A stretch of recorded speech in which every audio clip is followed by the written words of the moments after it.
Welcome, everybody, to the Let Purple Rain podcast. Please like and subscribe. I'm your host, Joe Arpasi, otherwise known as Purple Rain. I started my CFF work in 2008. After stepping away for 8 years, I returned in 2024 as Purple Rain. You can follow me on X on the handle that you see on the screen, and you can find all of my content at letpurplerain.com. I want to welcome today's guest, Mr. Jared Palmgren. He is the co-host of Chasing the Natty podcast. You can find that at YouTube at Chasing the Natty CFF. He is also the co-host of Defending the Natty podcast. You can find that available. You can find both of these podcasts over on Spotify and Apple Podcast.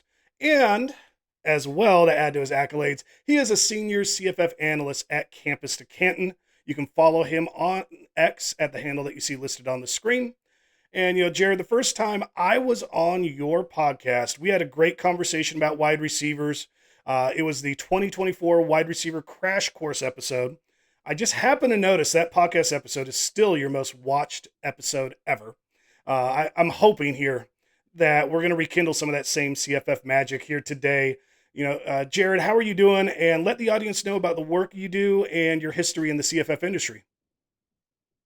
Well, Joe, first of all, I'm happy to be on. Again, it's not often that I get to be the guest on somebody else's podcast. I'm usually doing my own stuff, so this is kind of a breath of fresh air. I'm doing great. I got the fit check going on today. I came on Purple Rain, so I had to make sure I'm wearing a nice purple suit over here, dressing up for you. So, yeah, again, I've been, as you mentioned, I've been the host of the Chasing Natty podcast. We're going into our 5th year now, which it feels insane. It feels like yesterday that I got started, but we've definitely come a long way. We're now the #1 CFF show on the airwaves and on YouTube, which is obviously a very great accomplishment. Again, a lot of great people make content for this game. Congratulations. So we're very happy about that.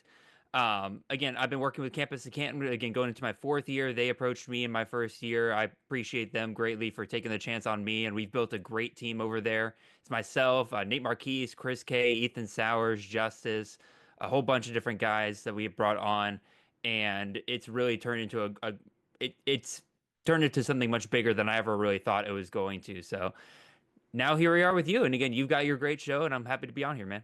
Thank you.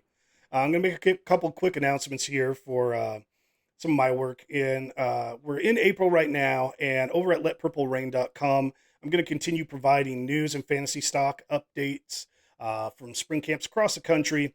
I'm going to be continuing this 7-part CFF coaching systems series. This is going over the best offensive systems for specific types of players. Example, today we're talking about target magnet wide receivers, or, wide receiver ones who just get tons of passes. And there's tons of great guests for all these podcast episodes, just like Jared here. It's an invaluable tool for your CFF drafts. You can find the entire series at letpurplerain.com. I have links in the description below for each and every article. And I'm really excited to be bringing you guys a special promotional event this year. So go ahead and check it out.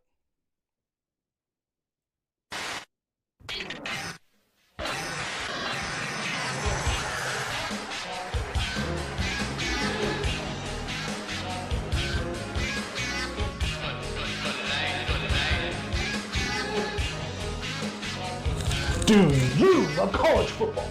Do you love fantasy football? My name is Joe Arpasi, and I have just the thing for you. I'm the man behind letpurplerain.com, your premier college fantasy football resource. And I'm hosting a 52-man college fantasy football league. New world order. The winner of my league is going to take home this custom championship belt provided by this league's sponsor, armchampionshipbelts.com.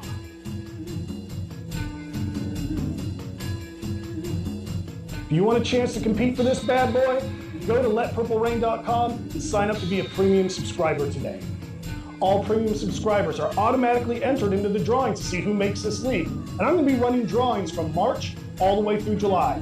That means the longer that you're a premium subscriber, the more chances you have to be entered into this 52-man challenge. Let me tell you something, brother. Winning this belt's not going to be easy. You're going to have to contend with the new world order of college fantasy football. You're not only going to be competing against me, you're going to be competing against Eric Froton from NBC Sports and FantasyPoints.com, Jared Palmgren from Chasing the Natty Podcast and CampusToCanton.com, and John McKechnie from RotoWire.com. So go sign up today to become a premium subscriber at LetPurpleRain.com so you have a chance to get a golden ticket to the show. You're not going to want to miss out on a chance to win this baby because this belt is just too sweet. I am so pumped to be hosting the 2025 Battle for the Belt 52-Man League Challenge. Special thanks to ArmChampionshipBelts.com for being this year's event sponsor. And special thanks to Jared for being one of this league's special contestants. I'll be doing the second of 6 golden ticket giveaways live here on YouTube on Wednesday, April 16th. And if you aren't already a premium subscriber, sign up now. You'll be automatically entered into each and every golden ticket giveaway. And I'm also going to throw out here, go ahead and check out my CFF apparel shop. I have a link in the description below. I've got short and long sleeve t-shirts, tons of color options, can koozies. You know, if you like CFF, it's not just Let Purple Rain stuff. So I've got some generic CFF stuff in there for you guys. All right. Now, looking at today's show and what we're going to be talking about, we're going to be reviewing the top CFF coaching systems for target magnet wide receivers. YouTube will be the home of the preview show where we're going to review the number 11 through 15 coaching systems. LetPurpleRain.com will be the exclusive home of the top 10 coaching systems. For a coaching system to qualify, the career average for a coach's wide receiver 1 must average 8.5 targets per game or 102 targets for a 12-game season and average 5.5 receptions per game or 66 receptions for a 12-game season. I rank these coaches in a system that's kind of a combination of the total fantasy points scored from their career averages and how many seasons I have logged in my database. Coaches that have more data in the database get bumped up in the rankings. Coaches that don't have as much get bumped down a little bit. Now that I've gotten that out of the way, let's dive into some college fantasy football. We're going to start out with our number 15 coach here, Mike the Mullet Gundy, head coach at Oklahoma State. Players to keep an eye on here for outside wide receivers, and we're going to be kind of breaking up things a lot with outside wide receivers and slot receivers, as we mentioned, guys, today. So, Kalen Shetron and Shamir Rigby transfer over from Purdue. And for the slot, a guy to keep your eye on would be Jalen Lloyd, a transfer from Nebraska. And, if you go all the way back to 2018, what you're going to find is that there's been a different focus on wide receiver roles here in Gundy's history. 2018 to 2021, he liked to favor the outside wide receivers. Those outside wide receivers are the only ones to get 1,000 yards and 10-plus touchdowns. He never had less than 900 yards and 8 touchdowns with these outside wide receivers. Over the last 3 seasons, from 2022 to 2024, the slot receiver has been king. But when it comes to those slot receivers, he's never had 8 touchdowns, and he's only had 900 yards twice. The slot is the only one so far, though, who has gotten 100 receptions. So kind of throw a little something positive there for the slots if you are in a full PPR league. Now, overall, if you look, he's got 4 out of his 6 years, the wide receiver 1 is getting 120-plus targets. Changing the wide receiver role targeting could be based on quarterback tendency. It could have been based on the wide receiver talent. But looking at these different things, it's kind of, you could say that the smart bet is always to invest in the outside receiver, and that, the slot guy, if you can target him as a wide receiver 2, hey, you know what? You might luck out if he happens to pop off and become the wide receiver 1. But 2025 passing game, as we look at it here, it's being completely overhauled. Brand new quarterbacks and receivers. The slot receiver is the easiest to kind of, limit or estimate and get narrowed down. Jalen Lloyd comes over from Nebraska, and he doesn't have any real competition in terms of talent that we can see that's already on the roster. And the outside receiver, I mentioned Kalen Shetron. I think he's the most talented guy on the roster, but Shamar Rigby, who came over from Purdue, He comes in, but my hunch is I don't think he's going to be strong enough to give a push, but I'm still kind of throwing his name out there as potential guys to look at. Uh, with what we know today about this wide receiver core, how open are you to taking a chance on any of these players in your fantasy drafts? Yeah, so I'm absolutely willing to take some shots here. Like you said, it's been a very consistent production over the last couple or over the last 6 years, right? It's kind of switched back and forth between those outside and inside guys. I've already taken a share or two of Talon Cetron at the end of draft so far, so I've kind of put my money where my mouth is on some of these guys, especially, you get late in these drafts, might as well target some of these systems that have been good to you before. And just like you said, I've taken more shots on Shetron than Lloyd, mostly due to the fact that I do think there's a reason we've seen the number one spot for Oklahoma State the last couple of years. The reason why that's been the number one spot has more to do with Brendan Presley just having, I think, really having a really good reputation with that staff than really a conscious decision to feed the slot, because they just kept feeding Presley year after year, despite his yards per reception, yards per catch going down each year. I mean, this past year he was down to 8.6 yards per catch, and shoot, they fed him almost his highest volume. Actually, no, or no, yeah, they fed him the second highest Yeah. volume, right? And so I think that was just more to do with, Gundy's love for Presley than anything else, right? It definitely wasn't because Presley was clearly their best receiver or anything like that. I still think that I agree with you that the outside wide receivers are the ones to target, because even with Presley being the number one guy, the outside receivers still got plenty of love. It's just been a problem the last couple of years where it's taken a while to kind of figure out who it's going to be. Like Rashad Owens didn't really appear until the end of 2023. In 2024, Deshaun Stripling Hmm. became the number one outside guy, but again, it took him a minute to kind of get there, right? We didn't really see them emerge until especially the second half of the season. So I still think Shetron's your guy to target on the outside. Side note, I don't think we can completely discount Lloyd getting that other outside spot. Like the guy was pretty hyper efficient last year. He's pulling in almost 20 yards per catch and spent just under half his snaps out wide for Nebraska. So I don't think it's an outside possibility that, he just takes that other outside position and could very well be the number one guy on the outside for Oklahoma State, considering that of all the wide receivers that they're bringing in this year, he has clearly the most experience. So I would take a shot on Lloyd or two at the end of drafts as well. But as you kind of mentioned, the problem with this whole team is there's just so much unknown across the board, right? We don't know who the starting quarterback is. We don't know who the starting running back is. Shoot, we're not even really sure who the starting wide receivers are. We like Shetron, we like Lloyd, but I don't think there's even a guarantee that those guys end up starting, because Gundy's done some weird stuff in the past couple of years, right? We think a guy's going to start, he gets completely sidelined for the first couple of weeks, and then he comes back and boom, you got Ollie Gordon's amazing season, right? Like Gundy's a hard guy to figure out. So that's kind of where I fall. I think both Shetron and Lloyd are absolutely guys worth taking in the final 5 rounds of your draft. That's where both of them are going right now, and I see no reason why not. I'm right there with you. Shetron would be the top guy I would look to target just because we kind of know he's an outside guy. I like Lloyd too. I mean, and this is a system. If they get a quarterback who is better than what they had last year, like they're, I don't. You can have two fantasy worthy guys on there, and if you're taking late stabs, it's not a bad idea. So, I'm right there with you. I don't think Lloyd should be discounted.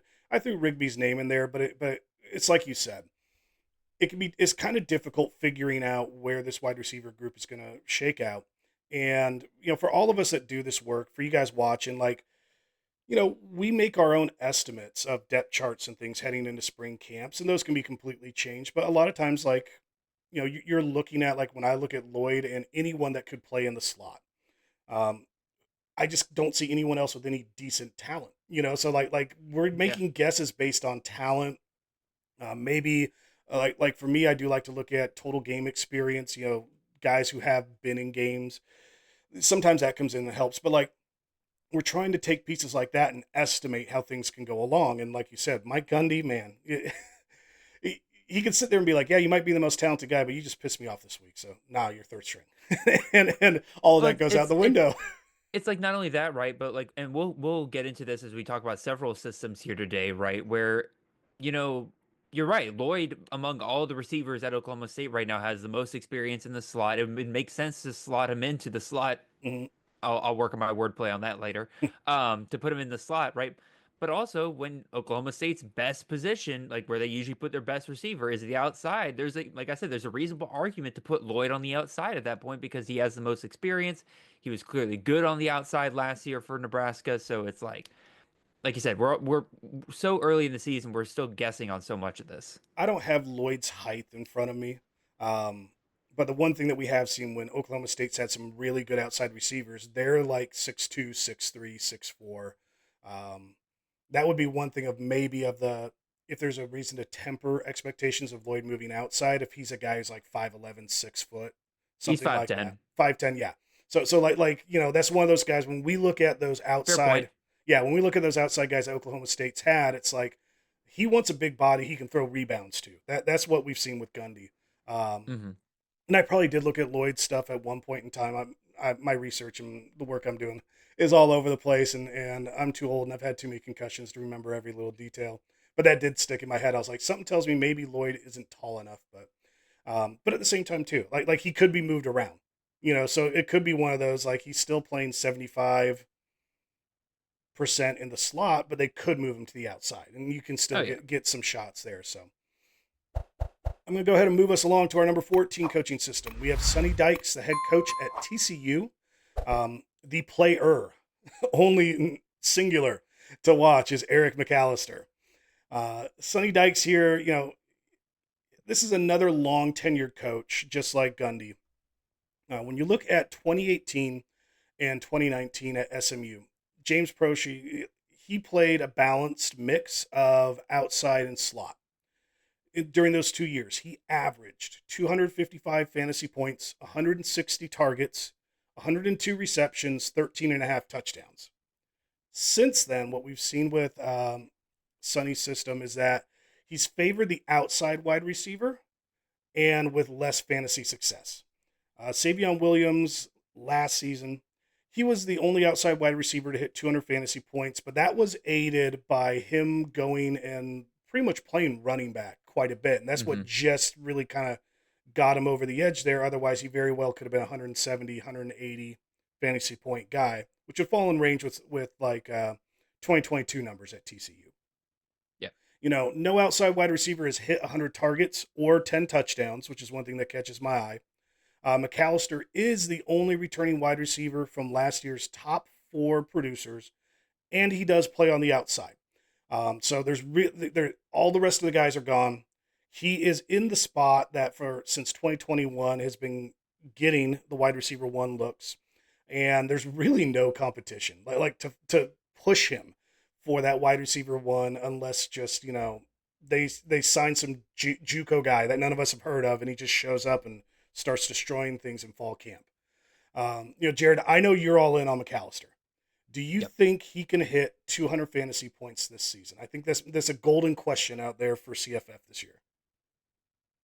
So before I answer the McAllister question, one thing I do want to point out, sorry not to derail the conversation too much here, but again, you're talking about how the system has evolved over time, right? Going from the James Proche days to now, right? I think a large part of that has to do with, and I'm surprised we're not talking about this guy today, but Rhett Lashley, right? Rhett Lashley was the key to there being a number 1 guy at SMU, right? Because you saw with Sonny Dykes there at SMU before Rhett Lashley came along, he was splitting up his targets, right? Rhett Lashley comes in, they dominate with one guy. Rhett Lashley leaves, and Sonny Dykes goes back to splitting things up, and you see Rhett Lashley over at Miami where he was the offensive coordinator there. They were peppering one guy. Right. So Sonny Dykes' system, unfortunately, is a place, like you said, where they do split things up. Now, all that being said, I think everything is perfectly situated here for McAllister to have a monster year for college fantasy. Yes, I absolutely think he can hit 200 fantasy points here, and I'll tell you why.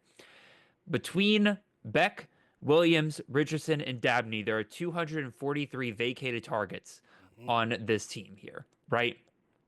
McAllister had 50 targets last year. He was a hyper-efficient wide receiver. Over the last 2 years, he has averaged 19 yards per catch He didn't even play that many snaps last year, so his yards per route run was crazy at 2.9 yards per route run. The other thing was that not only was McAllister targeted deep, so he's getting some pretty high value targets here with an ADOT of 12.1, he also led the entire two deep group of receivers for TCU last year with 10.2 yards after catch per reception. The dude's just a good wide receiver. And he We frankly all thought doesn't need. we thought he'd be the wide receiver one last year. Remember? Well, yeah, and I had reason to kind of suspect that he wasn't. Again, there's some beef there with him and the wide receiver coach, but given how he performed last year, I don't think there's a way that they can really ignore what he did last year. So, with all being said, like again, McAllister, very good wide receiver. I think he's absolutely the clear top guy in this room this year.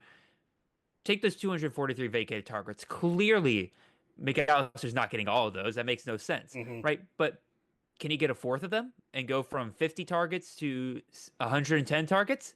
That puts him in the range of 69 receptions, 1,200 yards, 10 to 11 touchdowns, right? That puts him at 249.3 fantasy points in PPR format, 181 in non PPR format, right? So that's obviously a monster year, but that's like best case scenario, right? But let's say he gets a sixth of those targets, right? Those targets get divvied up a little bit more, and he only gets to 90 targets. You're still looking at 962 yards. You're still looking at 56 receptions. You're still looking at 9 touchdowns. That's still over 200 fantasy points in full PPR formats. I think he falls somewhere in the middle. I think he hits right around 100 targets in the regular season.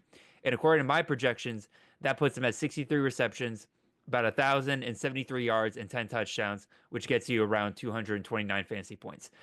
Yeah, I've been if I've he been can hit that grabbing 1,000 yards and 10 touchdowns, that's like that big key. I think I've been grabbing him in every draft that I can this year, right? I think if he's there in the third round, I've snatched him up. I'm fully in on him as a hyper efficient guy who's set to inherit a lot of targets. I think he absolutely can do. And he also has Josh Hoover thrown to him. Yep, So he's it's got like, returning quarterback, and we're not mentioning the other receivers for a reason. Yeah, like he definitely well, should be I mean, dominating. don't get me wrong. I like Jordan Dwyer. I think that Jordan Dwyer is going to come in and be effective for TCU this year. But again, there's 243 vacated targets. There's plenty of room for both him and for for McAllister here to Yeah, have a plenty good year. yeah, I'm going to throw a couple things out here for everyone watching. All the stats that you see on the screen, I track stats with a half PPR. I just kind of play it in the middle. That way, it's showing some PPR numbers, but I'm not completely ignoring any points for reception. So everything that you're seeing is half PPR. One thing that, as I've been doing this series this year, as I've been taking notes of things I want to tweak for next year, I talk about how when I rank these coaches, I do a combination of fantasy points that have been scored, how much experience I have with them. But there's some coaches that have made a number of these lists this year that, like, now that I've been doing these shows, I'm like, I might just pull them, even though and we're going to talk about one of them today with Pat Shermer. Like, Pat Shermer's a guy I would like now that I'm looking back, I'm like, I'd rather would have just pulled him out of these top 15 lists and gone with someone else who just missed the cut. Do you want to know the two coaches that just missed the cut for these top 15 for target magnet receivers? I'm curious. Rhett Lashley, Phil Longo. Yep. Like Yeah. there's too much better Yeah. guys to talk about, But I would but agree. but it's one of those like as I was just trying to kind of do it, I'm like, yeah, but there's a lot of fantasy points, but like guys like Shermer and Freddie Kitchens, I've kind of realized that the more I've gone through, I'm like, I might take a little more of an editorial pen and just be like, I'm just not including you because the way I see the discussion, I don't think it'll be as productive as some of those next guys down the list. I would agree because again, like Rhett Lashley is a huge one this year because none of the SMU wide receivers are going very high in drafts right now, and that's a system that could bounce back this year. Who knows? Again, they've been distributing their targets a ton recently, but we'll see what happens there. And then obviously Phil Longo going Yeah, back to I'm Sam really interested. Houston, I'm really interested there. like Phil Longo going back to Sam Houston, right? Like I think both of us have our eyes on the Bobcats over there, trying to Yep. figure out who's going to be playing in that slot position. Yeah, So and so I'm throwing that out there because you brought up Lashley, and I'm just like yeah, like it's just been an observation I've done as I've been going through, and I mean we're in number what is this now, 5, number 5 of 7 of these episodes, and I'm just like as I'm making mental notes, I'm like, yeah, every time I'm working on these, I'm like, yeah, talking about Freddie Kitchens again, and the topic's just the same, don't know.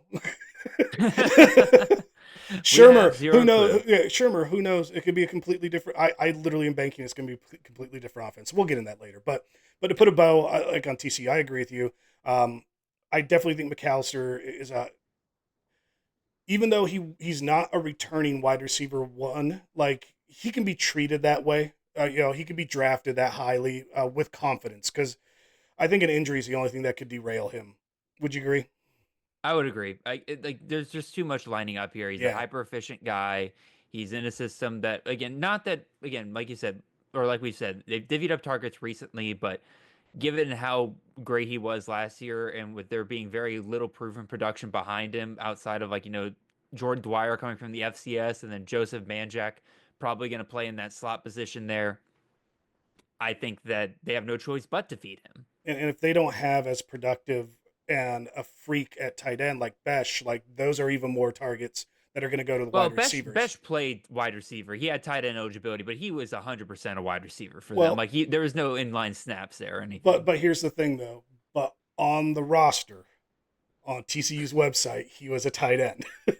So that's the one point I'm bringing up is like they're not going to throw their tight end on their roster nearly that same amount of targets. So like No, absolutely yeah, not. so that's another thing going in his favor, I think. Okay, moving to our number 13 system, we got Rob Ezell, offensive coordinator at Wake Forest. Players to look on the outside are Carlos Hernandez, the transfer from Washington State, Micah Mays, and players to look for at the slot are Jaden Gerard and Sawyer.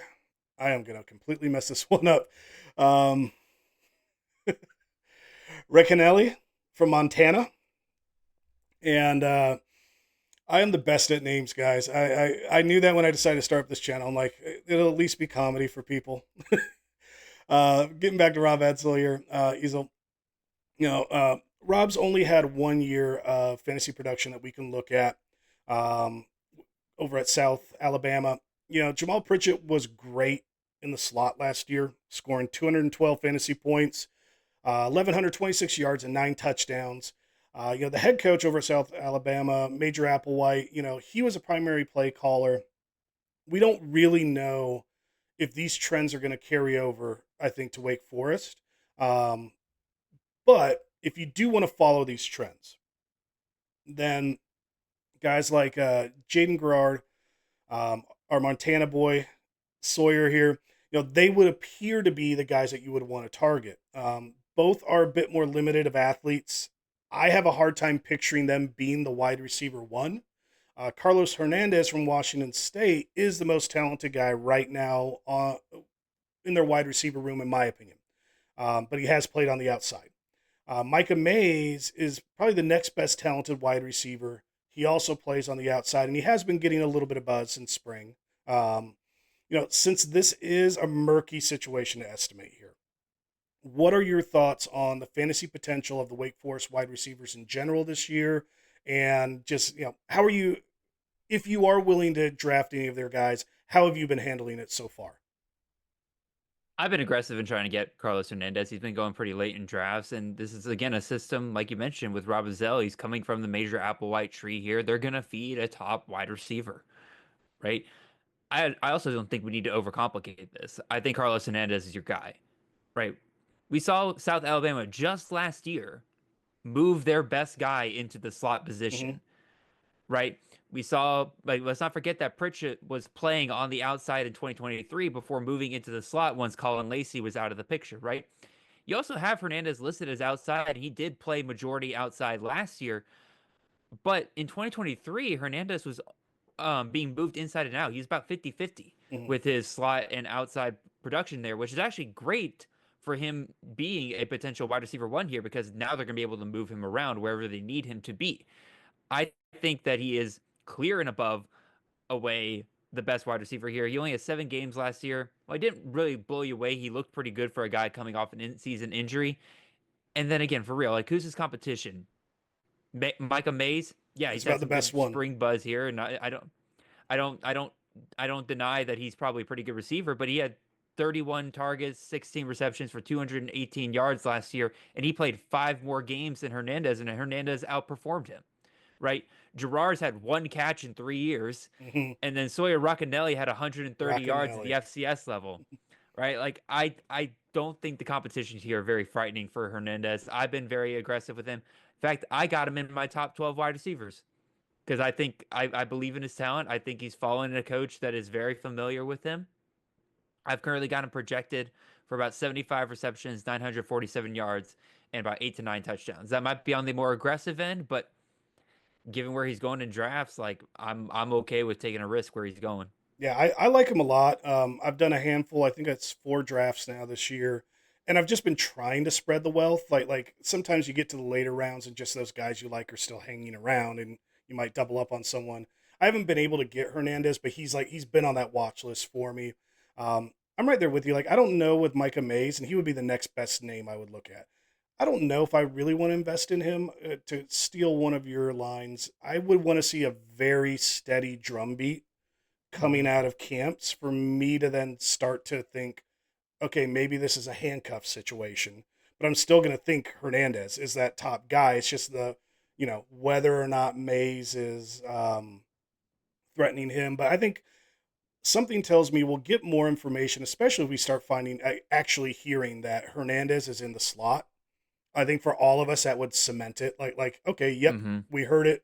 We're good. Like I could picture Micah Mays being the top outside guy, to Hernandez in the slot. I think that would make sense. Looking at things, for the year. But I'm right there with you. I like Hernandez. I'm doing a bunch of different projects at once, so I have like some projections done, some not. So I don't have the full picture yet of where I see him fitting in. But I'll just say, yeah, I'm definitely liking him as a definitely a good guy. And like you said, you have him at 12. And I think the real question will be as things get along into the summer, how high up is his ADP going to go if you really want to grab a hold of him? Oh yeah, his ADP is not going to be sitting at wide receiver 64 as it currently is right now. Yeah. He will be moving up. I think he's going like right now in like the 17th, 18th, maybe 16th round range in terms of like his high end. I think he'll be pushed up into around the easily the 9th, 10th round range by the time we get further along here. The other thing to kind of keep an eye out Hmm. here, and this will be the last note I kind of leave here, is the quarterback situation is obviously going to be very important here, right? You got one of your options being Robbie Ashford, who can't throw a football.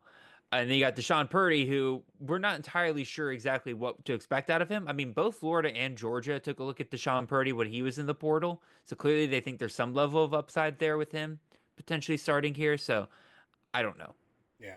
And I'll say this, I think by the time we hit July, August, rounds 4 through 6 might be the landing spot for Hernandez.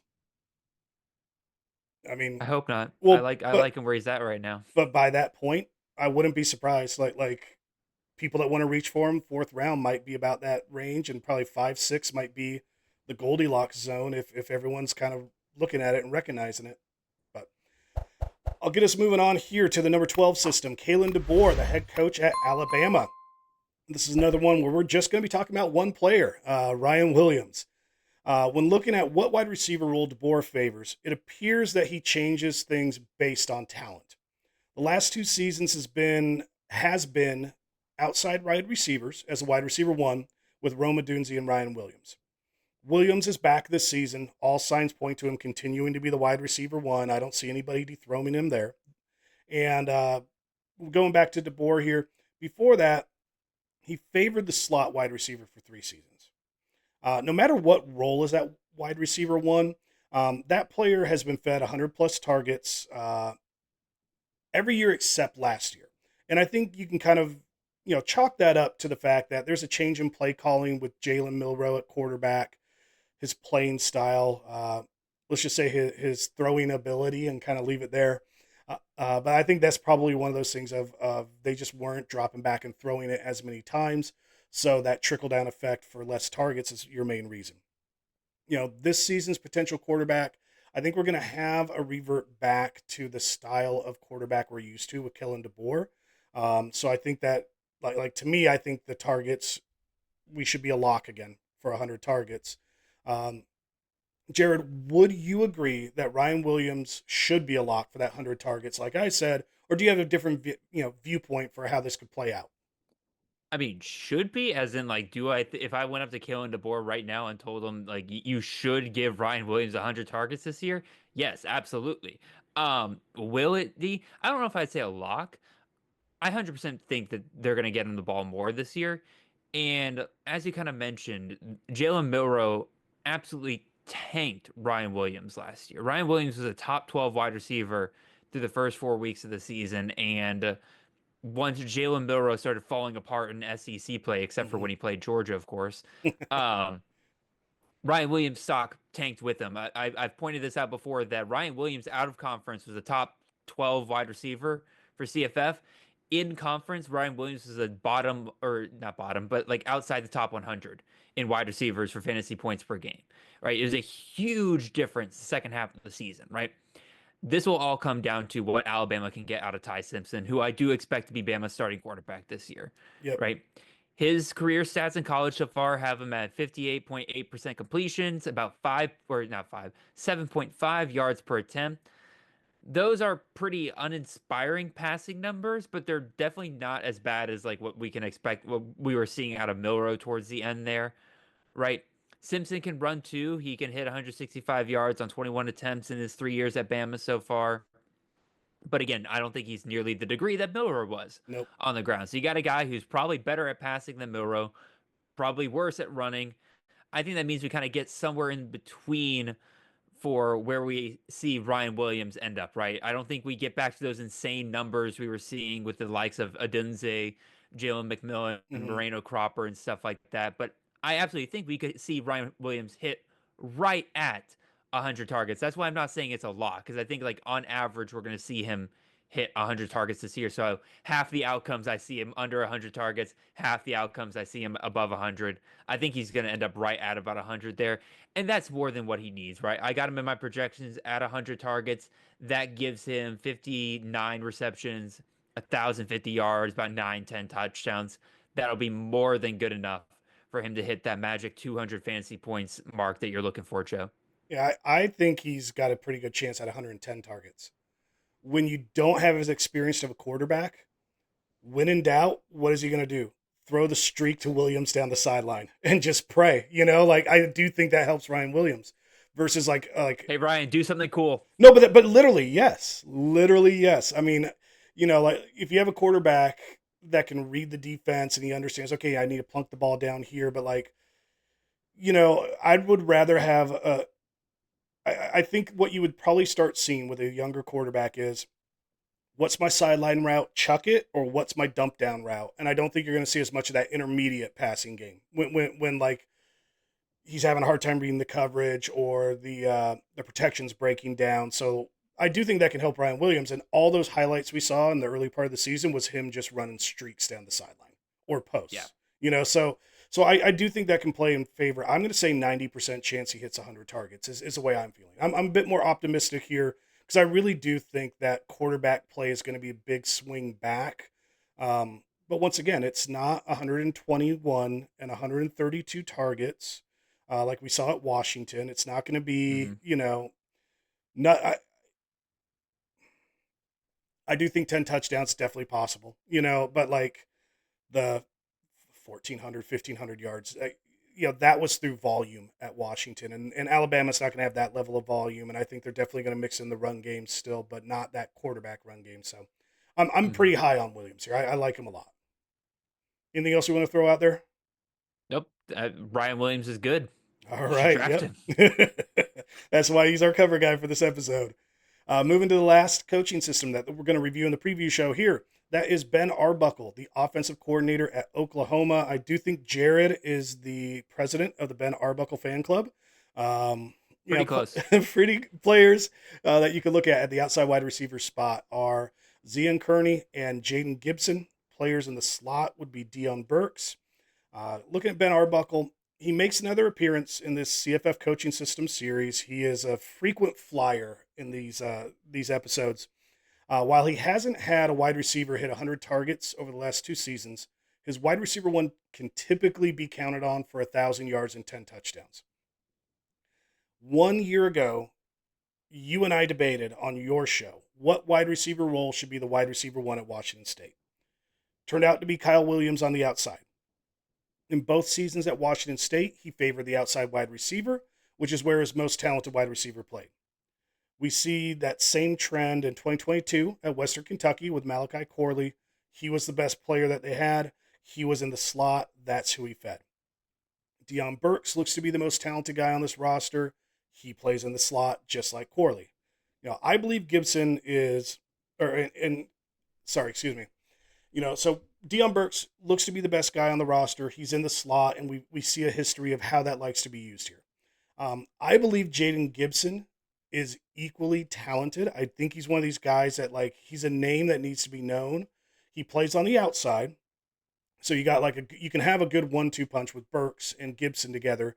But there's some big red flags with Gibson. He missed all of 2024 with a knee injury. This spring, he also suffered an undisclosed injury, which is keeping him out as well. It's not determined when he's going to be back. We have no clue. And him being this banged up, as much as I like him, I'm kind of putting Zion Kearney ahead of him, for an outside wide receiver, because I don't know if I can really even bank on Gibson when fall camp opens. Like you're going to be waiting probably a week and a half just to hear news if he's out there running, going full go, and how he measures up. So as much as I like Gibson, it's I'm throwing his name out there, guys, but I'm not putting any money on him right now. I mean, he might just be a guy that pops off in the second half of fall camp, but Zion Kearney would be that most talented outside wide receiver left on the roster. I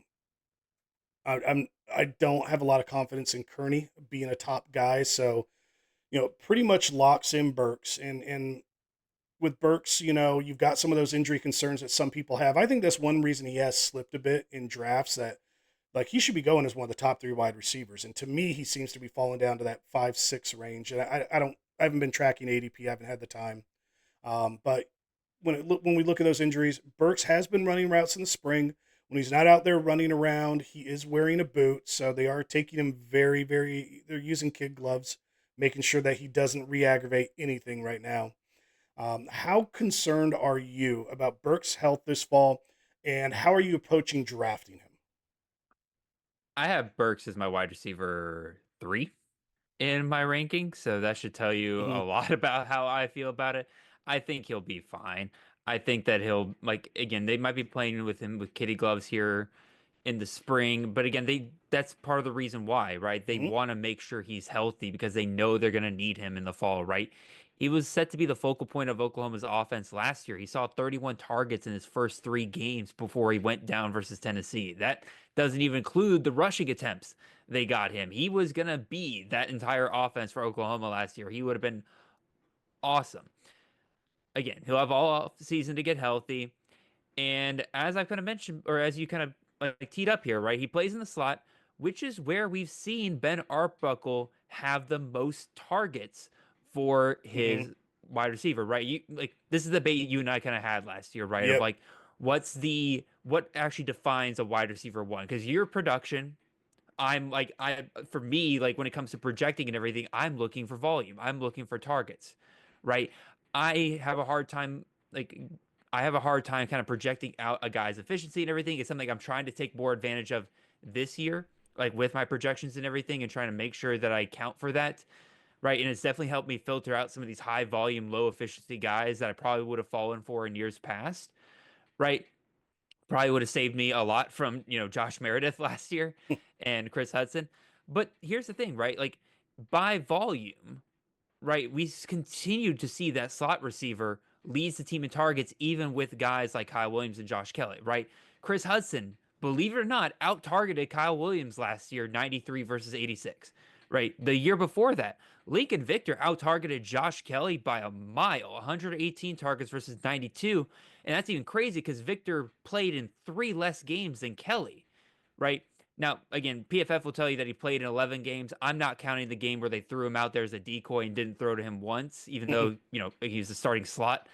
And then the game where he's coming back from injury, he clearly wasn't 100%. I'm taking that game out as well, right? So again, 9 games versus 12 games with Josh Kelly, he still out-targeted him. And if he played the full 12 games, he actually would have outproduced Kelly, about 1,108 yards to 933 yards for Kelly. So I still maintain that the slot receiver is going to always be the one you want in Ben Arbuckle's system. It just happens to be we're having a perfect storm this year where Deion Burks is clearly, when healthy, the best receiver. He's playing in the slot that's going to get the most volume. I'm very comfortable taking him very high in drafts. Like I said, I have him wide receiver 3. I think he's a great pick in the second round, an insane pick in the third round if Yeah. you can get him there. One other name I do want to throw out to you here, Joe, because you're talking about Jaden Gibson, you're talking about um, Zion Kearney Kearney. there. I think you're talking about the wrong Gibson here. Again, obviously, I know Jaden Gibson's a real guy on Oklahoma and everything, but Giovanni Gibson is a wide receiver that's coming up from Arkansas Pine Bluff, which, again, it's always kind of crazy to think about these FCS to Power 4 transfers and everything, but based on spring reports, sounds like Gibson's doing really, really well over here. And Gibson was clearly out of his league last year, right? Or well above his league last year. He had 108 targets, 1,209 yards, and 9 touchdowns for Arkansas Pine Bluff. They were a terrible team. Gibson was the only good thing about them, and he was outclassing opponents constantly at that level. I think he's a Power 4 player, and I think he'll get one of the starting outside roles for Oklahoma this year. So just another name kind of thrown out here for you. Oh yeah, he's been on my radar. I haven't come across those spring reports yet on him, but that's been like I have a little flag planted. Like I want to see how this guy mixes in because in my head I was like, all right, Oklahoma just went to Arkansas Pine Bluff. He's a depth piece because they had nobody last year, or he's a stud and he's going to come in and shine. And that's been one of those things I've been wanting to watch. It's just like, hey, how does this guy do throughout spring camp? And really, like I like the scrimmages, I really want to see his name popping up. So, but like for me, I just didn't include him in here because I just not knowing enough yet. But I do think I agree with you. He's a wild card and definitely someone to keep an eye on. Another little thing that I do like a lot about Deion Burks, I'm right there with you. He at the very least is at the lowest, I think is like a top 4 receiver, this year. It's hard to not want to invest in, like you said, the workload, the system, and then kind of getting into a schematic thing here. When you get a scrambling quarterback that breaks the pocket and starts to run, the players that have to force secondary contain are linebackers or like your flat defenders, second level guys. Those are the guys that are typically going to be matched up on your slot. So when you start getting scramble drills, I think those slots are going to come real wide open with the rushing threat that you now have a quarterback there. So that could even, even if it's not big plays down the field, big strikes, I do think that's something that could play really nicely with the slot tendency here with this system. It's just, that outside linebacker or that nickel corner or that rolled down safety, someone's going to have to honor the quarterback breaking contain and potentially could run up the field. And it's that one thing of just like, all right, are you going to, so many defenders, and I used to coach defensive backs, I would always say, look, if you got a pass responsibility, you stay on that guy. I don't care if the quarterback breaks contain, and those guys will still look at the quarterback and come up, and just guys make that mistake all the time. So that's a little minor thing I think will definitely help Burks as well. Absolutely. All right, I want to thank everybody for watching the CFF Coaching Systems Target Magnet Wide Receivers Preview Show here on the Let Purple Rain podcast. Please like and subscribe if you haven't already. This is the 5th of a 7-part series on CFF Coaching Systems. As I said before, I think it's going to be an invaluable tool for your CFF drafts. You can find the entire series at letpurplerain.com, and there's a link in the description below for every single one of these articles. I'm going to continue to have amazing guests like Jared for the remaining 2. And I want to thank Jared for coming on the show today. Once again, you can find his work at the Chasing the Natty podcast. It's available on YouTube at Chasing the Natty, NTTY, CFF. You can find him at Defending the Natty podcast. Both Chasing the Natty and Defending the Natty are available on Spotify and Apple Podcast. And you can find his work at campus2canton.com. Don't forget to check him out on X at the handle that you see on the screen.